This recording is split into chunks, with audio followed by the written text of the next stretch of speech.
Hello traders, welcome to new video. ഇന്ന് നമ്മൾ വളരെ ഹാപ്പി ആയിട്ടുള്ള ഒരു ദിവസം കൂടിയാണ് പേഴ്സണലി എനിക്ക്. നമ്മളിന്ന് ഒഫീഷ്യലി സെബി രജിസ്ട്രേഷൻ്റെ സർട്ടിഫിക്കറ്റ് കിട്ടിയേക്കാണ്. ഇതാണ് നമ്മുടെ സെബി രജിസ്ട്രേഷൻ സർട്ടിഫിക്കറ്റ്. നിങ്ങൾക്കത് അതായത് NISM നമ്പറുണ്ട്. അപ്പോൾ നിങ്ങൾക്കത് ഈസി ആയിട്ട് സെർച്ച് ചെയ്യാം. NISM നമ്പർ പോയിട്ട് നമുക്ക് ഒഫീഷ്യലി സെർച്ച് ചെയ്യാം. ഓക്കെ, നമുക്ക് കുറേ DMs വരുന്നുണ്ട്.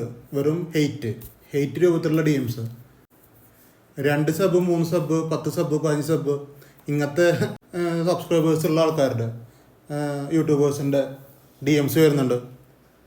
ഞാൻ ചെയ്യണത് തെറ്റാണ്. ബേസിക്കലി അതാണ് അവരുടെ വാദം. ഞാൻ ചെയ്യുന്നത് തെറ്റാണ്.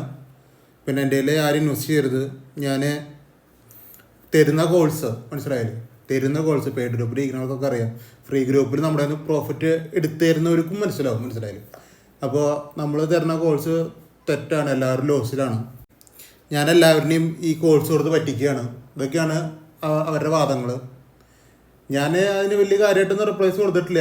നമ്മളിവിടെ യൂസ് ചെയ്യുന്ന ടെക്നിക്ക് എന്ന് പറഞ്ഞാൽ SMC price action candles use ചെയ്യുന്ന ക്യാൻഡിൽസ് നിങ്ങൾക്കറിയാം. Buyers loss sellers ration. Price action നിങ്ങൾക്കറിയാം. SMC സ്ട്രാറ്റജിയും കൂടിയും നമ്മൾ ഇവിടെ ഇംപ്ലിമെൻറ്റ് ചെയ്തിട്ടുണ്ട്. വേറൊരു അഡീഷണൽ സ്ട്രാറ്റജിയും കൂടിയുണ്ട്. ഈ മൂന്നല്ലാണ്ട് വേറൊരു കൺഫർമേഷൻ കൂടിയുണ്ട്. ഇത്രയും 4 കൺഫർമേഷൻ നോക്കിയിട്ടാണ് നിങ്ങൾക്ക് എൻട്രീസ് തരുന്നത്. അല്ലാണ്ട് എനിക്ക് തോന്നിയ പോലെ ഞാൻ അവിടെ നിന്ന് SMCന്ന് കുറേ എടുത്തു, അല്ലെങ്കിൽ SMC പഠിച്ച ആളാണ് ഞാൻ SMC നോക്കിയിട്ടാണ് തരുന്നത്, അല്ലെങ്കിൽ ഞാൻ പ്രൈസ് ആക്ഷൻ മാത്രം നോക്കിയിട്ടാണ് തരുന്നത്. ഞാൻ ഒരെണ്ണത്തിന് പ്രോപ്പറായിട്ട് ഫോളോ ചെയ്യണേ. ഞാൻ തന്നെ ഒരെണ്ണത്തിന് പ്രോപ്പറായിട്ട് ഫോളോ ചെയ്യേണ്ട ആവശ്യം അത് ഫസ്റ്റ് നിങ്ങൾ എനിക്ക് പറഞ്ഞു തരണം. എനിക്കൊരാളിനെയും ഫോളോ ചെയ്യേണ്ട ആവശ്യമില്ല. ഒന്നാമത്തെ കേസ് അത് SMC ആണെങ്കിലും ICT ആണെങ്കിലും പ്രൈസ് ആക്ഷൻ ആണെങ്കിലും ഞാൻ ഉണ്ടാക്കിയൊരു തിയറി ഉണ്ടല്ലോ. എനിക്ക് പ്രോഫിറ്റ് എന്ന തിയറിയിൽ എനിക്ക് പോകാൻ പറ്റുള്ളൂ. അല്ലാണ്ട് നീയൊന്നും പറഞ്ഞാൽ എനിക്ക് കേൾക്കേണ്ട ആവശ്യമില്ല. അതാണ് ഞാൻ ഫസ്റ്റ് പറയണത്. ബേസിക്കലി നമ്മുടെ വ്യൂവേഴ്സിനോടല്ല, ഇത് ഹെയ്റ്റ് സ്പ്രെഡ് ചെയ്യണ മക്കളോടാണ് ഞാൻ പറയണത്. ഇവന് കഴിവുണ്ടെങ്കിൽ ഉണ്ടായിക്കോട്ടെ, ഞാൻ പറഞ്ഞില്ലല്ലോ ഉണ്ടാക്കണ്ടെന്ന്. അതാണ് ഞാൻ ഫസ്റ്റ് എനിക്ക് ചോദിക്കാനുള്ള എനിക്ക് മനസ്സിലാകാത്തൊരു കേസ് അതാണ്. നിങ്ങൾ എന്തിനാണ് എൻ്റെ P&L ചോദിക്കണത്? പിന്നത്തെ ഒരു കേസ് P&L. നിങ്ങൾക്ക് എൻ്റെ P&L ഉണ്ട്, നിങ്ങൾക്ക് എന്താ കിട്ടാൻ പോണത്? ഒരു സുഖം കിട്ടും, അത്ര കിട്ടുള്ളൂ നിങ്ങൾക്ക്. അതിൻ്റെ ഒന്നും അതിൻ്റെ കൂടുതൽ വേറെ ഒന്നുമില്ല. നിങ്ങൾക്ക് കയറണമെങ്കിൽ കയറാം, ഫ്രീ ഗ്രൂപ്പാണ്. എനിക്ക് P&L കാണിച്ചിട്ട് ഇവിടെ അളകേണ്ട ആവശ്യമില്ല. ഞാൻ അവിടെ ഒരു അക്കൗണ്ട് ഹാൻഡിലിങ്ങോ അല്ലെങ്കിൽ ഒരു ഫ്രോഡ് പരിപാടിയോ അല്ലെങ്കിൽ കോഴ്സ് തെറ്റായി കൊടുത്തിട്ട് ലോസ് വരുത്തിക്കുന്ന പരിപാടിയോ ഒന്നും ചെയ്യണില്ല. പിന്നെ ഇവൻ പറഞ്ഞ കേസ് എന്ന് പറഞ്ഞു കഴിഞ്ഞാൽ ഞാൻ SL കറക്റ്റ് എനിക്ക് SL ഇല്ല.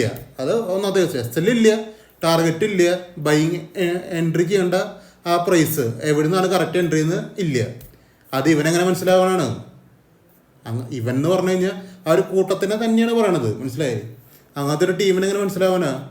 ഇവരൊക്കെ സ്പോട്ടിൽ വരച്ചിട്ടിട്ട് അവിടെ നിന്ന് ലിക്വിഡിറ്റി കിട്ടി, ഇവിടെ നിന്ന് ലിക്വിഡിറ്റി കിട്ടി, അവിടെ നിന്ന് ഓർഡർ ബ്ലോക്ക് കിട്ടി, ഫെയർ വാല്യൂ കിട്ടി, ഇതല്ലേ പറയണത് നിങ്ങളുടെ അടുത്ത്. നമ്മൾ അങ്ങനത്തെ കാര്യം ചെയ്യണമല്ലേ. നമുക്ക് പിന്നെ ഇങ്ങനത്തെ ഒരു വീഡിയോ എനിക്ക് ക്രിയേറ്റ് ചെയ്യേണ്ട ആവശ്യമില്ല. ഇവൻ വല്ലാണ്ട് കിടന്നിട്ട് വെറുതെ ഇരുന്ന് DMs ചെയ്യാണ്ടിരുന്നിട്ട് ഒരു കാര്യമില്ലാണ്ട് ഇവനെ ബ്ലോക്ക് ചെയ്തു. ഒരു അക്കൗണ്ട് ഞാൻ ബ്ലോക്ക് ചെയ്തു, ഒരു യൂട്യൂബ് ചാനൽ ഞാൻ ബ്ലോക്ക് ചെയ്തു. പിന്നെ ഞാൻ ബ്ലോക്ക് ചെയ്യുന്നത് ഇവന് തോന്നിയ പോലെ സംസാരിക്കാനല്ലോ എൻ്റെ DM. അതായത് യൂട്യൂബിലത്തെ DM ഇവന് തോന്നിയ പോലെ സംസാരിക്കാനുള്ളതല്ല. അപ്പോൾ അതുകൊണ്ടാണ് ഇവനെന്ന് പറഞ്ഞാൽ എല്ലാവരെയും ഉദ്ദേശിച്ചിട്ടുണ്ട് കേട്ടോ. ഹെയ്റ്റ് ഇറങ്ങണം എല്ലാവരെയും, P&L ചോദിക്കണം എല്ലാവരെയും. മനസ്സിലായില്ലേ? P&L കണ്ടിട്ട് കാരണം ഒരു സൗകര്യം ഉണ്ടെങ്കിൽ അറിയാൻ മതി. ഞാൻ P&L കോപ്പ് കാണിക്കാൻ പോകുന്നതിൻ്റെ ഉള്ളത് അത് ഞാൻ എപ്പോഴേ പറയാം. 100% പറയാൻ ഞാൻ P&L കാണിക്കാൻ പോകില്ലേ. ഞാൻ എടുക്കണ്ടെങ്കിൽ നിങ്ങൾ അറിയേണ്ട ആവശ്യമില്ല. ഒന്നാമത്തെ ദിവസം ഞാൻ തരുന്ന കോഴ്സ് നിങ്ങൾക്ക് വിശ്വാസം ഉണ്ടെങ്കിൽ എടുത്താൽ മതി. നിങ്ങൾ ഫ്രീ ഗ്രൂപ്പിൽ കയറി ഇരുന്നോ, താല്പര്യമില്ലെങ്കിൽ ഇറങ്ങിക്കോ. എനിക്ക് ഇപ്പോഴേ പറയാമല്ലോ, താല്പര്യമില്ലെങ്കിൽ ഇറങ്ങിക്കോ. ഫ്രീ ഗ്രൂപ്പിൽ പ്രോഫിറ്റ് കിട്ടണമെങ്കിൽ മാത്രം നിങ്ങൾ കയറിയാൽ മതി. പെയ്ഡ് ഗ്രൂപ്പിൽ ഞാൻ ആരെയും പുഷൊന്നും ചെയ്യണമെന്നില്ല. ഇവിടെ ഇരുന്നിട്ട് പെയ്ഡ് ഗ്രൂപ്പിൽ കയറാൻ. പെയ്ഡ് ഗ്രൂപ്പിൻ്റെ വിലക്ക് ഇത്തിരി കൂടുതൽ തന്നെയാണ്, എനിക്ക് നന്നായിട്ട് അറിയാം. അതിൻ്റെ ഫീ ഇത്തിരി കൂട്ടിയിട്ടുണ്ട്. താല്പര്യം ഉണ്ടെങ്കിൽ മാത്രം കയറിയാൽ മതി പെയ്ഡ് ഗ്രൂപ്പിലൊക്കെ. ഞാൻ ഒരാളിനെയും വടിയെടുത്ത് തല്ലണമെന്നില്ല പെയ്ഡ് ഗ്രൂപ്പിൽ കയറാൻ വേണ്ടി. ഫ്രീ ഗ്രൂപ്പ് ഉണ്ട്, നിങ്ങൾക്ക് കാശ് കിട്ടുന്നുണ്ടെന്ന് ഉറപ്പുണ്ടെങ്കിൽ മാത്രം നിങ്ങൾ പെയ്ഡ് ഗ്രൂപ്പിലേക്ക് വന്നാൽ മതി. ഞാനിവിടെ തികച്ചും പ്രൊമോട്ട് ചെയ്യണത് ഫ്രീ ഗ്രൂപ്പിനെയാണ് കേട്ടോ. അത് നിങ്ങൾ കറക്റ്റായിട്ട് മനസ്സിലാക്കുക. നമുക്കിവിടെ പെയ്ഡ് ഗ്രൂപ്പിലേക്ക് മാത്രമല്ല ആൾക്കാരെ വേണ്ട. നമ്മൾ ഇങ്ങനത്തെ ഒരു ട്രേഡിങ് സെറ്റപ്പ് ഞാനിവിടെ കൊണ്ടുവരുമ്പോൾ എനിക്ക് വേണ്ടത് ഫ്രീ ഗ്രൂപ്പിലേക്കുള്ള മെമ്പേഴ്സിനെയാണ്. അവരും കാശുണ്ടാക്കിക്കോട്ടെ. ഇവൻ്റെ അടുത്ത് പറഞ്ഞ കേസ് എന്ന് പറഞ്ഞു കഴിഞ്ഞാൽ ഞാൻ എൻ്റെ ചാനലിനെ ഇവൻ എൻ്റെ ചാനലിനെ മറ്റേ റിയാക്ട് ചെയ്യും, പിന്നെ കുറേ ആൾക്ക് ഷെയർ ചെയ്ത് കൊടുക്കും. ഷെയർ ചെയ്ത് കൊടുത്തോട്ടെ, എനിക്കൊന്ന് താങ്ങിയ എനിക്കൊരു കുഴപ്പമില്ലേ. മനസ്സിലായില്ലേ? എനിക്കൊരു കുഴപ്പമില്ല, ഞാൻ കാര്യമായിട്ട് പറയാമല്ലോ. പിന്നെ ഇവൻ്റെ അടുത്ത് ഞാൻ എന്തിനാണ് ഇവൻ്റെ അടുത്ത് ഇങ്ങനെ സംസാരിക്കണം? എനിക്ക് ആവശ്യമില്ല. എൻ്റെ ഒന്നും നമ്മൾ ചെയ്യുന്നത് ശരിയാണെന്ന് എനിക്ക് നന്നായിട്ട് അറിയാം. പിന്നെ ഞാൻ അതിൻ്റെ ടോക്കൻ്റെ ആവശ്യമില്ല, നമുക്ക് ഇന്നത്തെ വീഡിയോയ്ക്ക് പോവാം, അത് നടക്കുള്ളൂ. ഇവനുള്ള മറുപടിയാണ്. പിന്നെ എന്താണ് നമ്മുടെ ആ സർട്ടിഫിക്കറ്റും കിട്ടിയത്. അപ്പോൾ എല്ലാതും ഉണ്ടെന്നും മനസ്സിലായില്ലേ. നമുക്കിത് അധികം ട്രേഡുകളൊന്നും വന്നിട്ടില്ല. നമ്മൾ ഇന്നും ഫ്രീ ഗ്രൂപ്പ് എനേബിൾ ചെയ്തിട്ടുണ്ടായിരുന്നില്ലേ. ഫെബ്രുവരി 1 തൊട്ടിട്ടാണ് ഫ്രീ ഗ്രൂപ്പ് സ്റ്റാർട്ട് ആകുന്നത്. പെയ്ഡ് ഗ്രൂപ്പിലായിരുന്നു ഇന്നത്തെ കോഴ്സൊക്കെ ഉണ്ടായിരുന്നത്. നമുക്കിന്ന് ബാങ്ക് നിഫ്റ്റിയിൽ 2 ടാർഗറ്റ് വന്നിട്ടുണ്ട്. നിഫ്റ്റിയിൽ എൻട്രി ഉണ്ടായിരുന്നു, പക്ഷേ ഒരെണ്ണം കറക്റ്റ് ഒരു 11 പോയിന്റ് മുകളിൽ പോയിട്ട് അടിയിലേക്ക് വന്ന് SLക്ക് പോയി ചെയ്തത്. 11 പോയിന്റ് എടുക്കാൻ പറ്റാത്തവരുണ്ടെങ്കിൽ SL പോയിട്ടുണ്ടാവും കേട്ടോ. കറക്റ്റായിട്ട് ഞാൻ പറയാം, 11 പോയിന്റ് എടുക്കാൻ പറ്റാത്തവരുണ്ടെങ്കിൽ SL പോയിട്ടുണ്ടാവും. അല്ലെങ്കിൽ അത് ബാങ്ക് നിഫ്റ്റിയിൽ ട്രേഡ് ഉണ്ടായിരുന്നു. ബാങ്ക് നിഫ്റ്റിയിൽ ഞാൻ 100 പോയിന്റ് അവകാശപ്പെടുന്നില്ല. മിനിമം നിങ്ങൾക്ക് കിട്ടാൻ പോണത് ഒരു 60 പോയിന്റ്, 70 പോയിന്റ്, 50 പോയിന്റ് ഒക്കെ നിങ്ങൾക്ക് വൺ വേയിൽ കിട്ടാൻ ചാൻസ് ഉണ്ട് എന്നാണ് ഇവിടെ ഞാൻ പറയണുള്ളൂ. മനസ്സിലായില്ലേ. 100 പോയിന്റ് എനിക്ക് കിട്ടി ഞാൻ അവകാശപ്പെടണമെന്നില്ല, എനിക്ക് അതിൻ്റെ ആവശ്യമില്ല. 100 പോയിന്റ് വരും, ഞാൻ സ്ക്രീൻഷോട്ട് ഇടും. അത് പതുക്കെയാവും ചിലപ്പോൾ ഉണ്ടാവും. ഇന്നൊരു ട്രേഡ് 90 പോയിന്റ് വൺ വേയിൽ പോയി, കറക്റ്റായിട്ട് പ്രോഫിറ്റ് വൺ വേയിൽ 90 പോയിന്റ് പോയി. എന്നിട്ട് അത് നേരെ തിരിച്ച് വന്ന് ലിമിറ്റിലേക്ക് വന്ന് പിന്നെയും കയറിയിട്ടാണ് അത് 100 പോയിന്റിലേക്ക് പോയത്. അപ്പോൾ ഞാൻ 100 പോയിന്റ് കിട്ടിയെന്ന് ഞാൻ ജസ്റ്റ് സ്ക്രീൻഷോട്ട് മാത്രമേ ഇടുള്ളൂ. അത് എൻ്റെ ഒരു പ്രൈസിൻ്റെ അവിടെ റിയാക്ട് ചെയ്ത കാരണം സ്ക്രീൻഷോട്ട് ഇട്ടു, അത്രേ ഉള്ളൂ. ബേസിക്കലി അവിടെ കിട്ടിയത് ഇവർക്ക് 100 പോയിന്റ് അല്ല 90 പോയിന്റാണ് കിട്ടിയത്. വേറൊരു ട്രേഡിൽ 60 പോയിന്റ് 70 പോയിന്റാണ് ഡയറക്റ്റ്ലി കിട്ടിയത്. ഞാൻ എല്ലാം ഡീറ്റെയിൽ ആയിട്ട് പറയണില്ല, അത്യാവശ്യം ലേറ്റായി എന്ന് വീഡിയോ എടുക്കാൻ.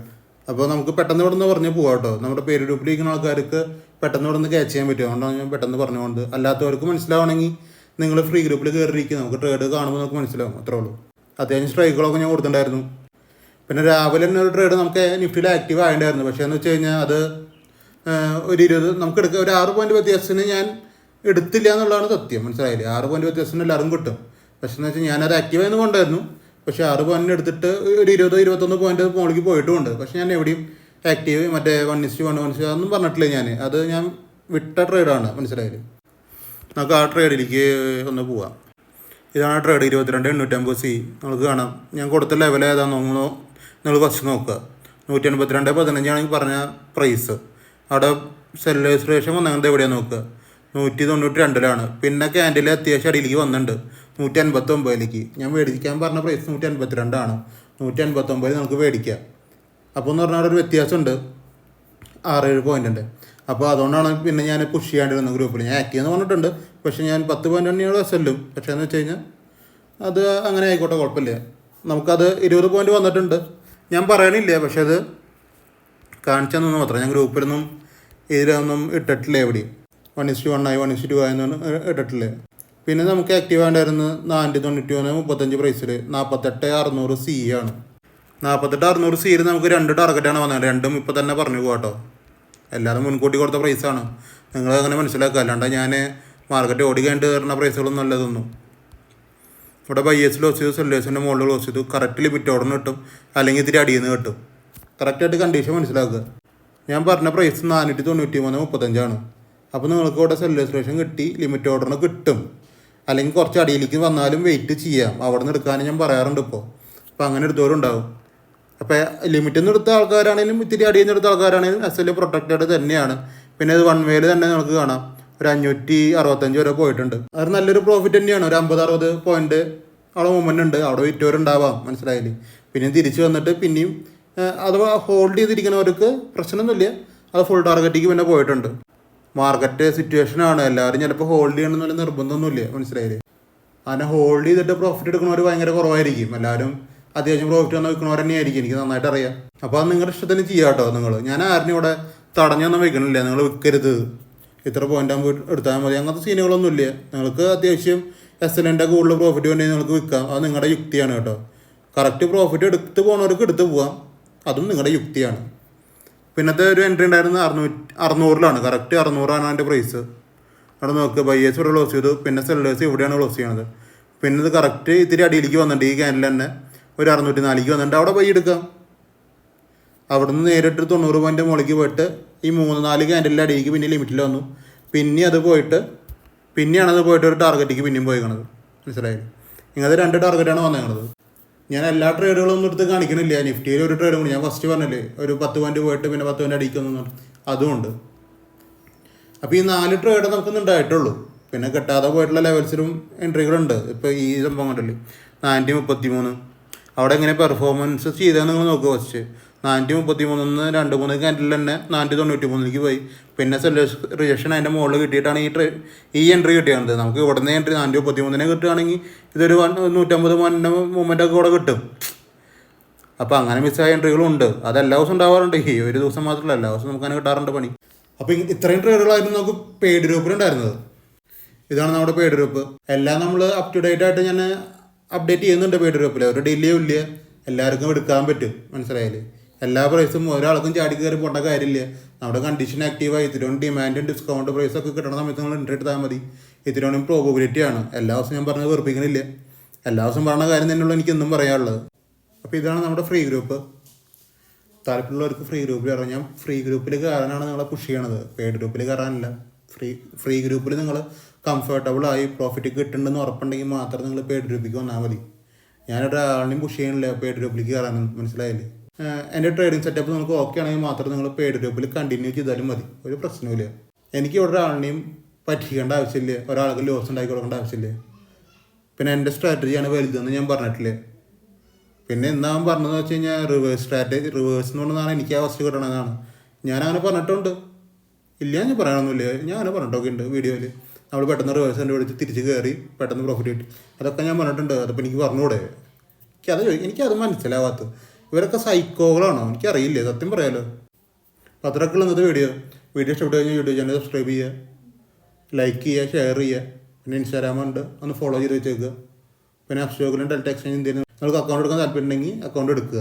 അപ്പോൾ നാളെ ഒരു അടിപൊളി വീഡിയോ ആയിട്ട് പിന്നെയും കാണാം. അപ്പോൾ ഓക്കെ, ബൈ.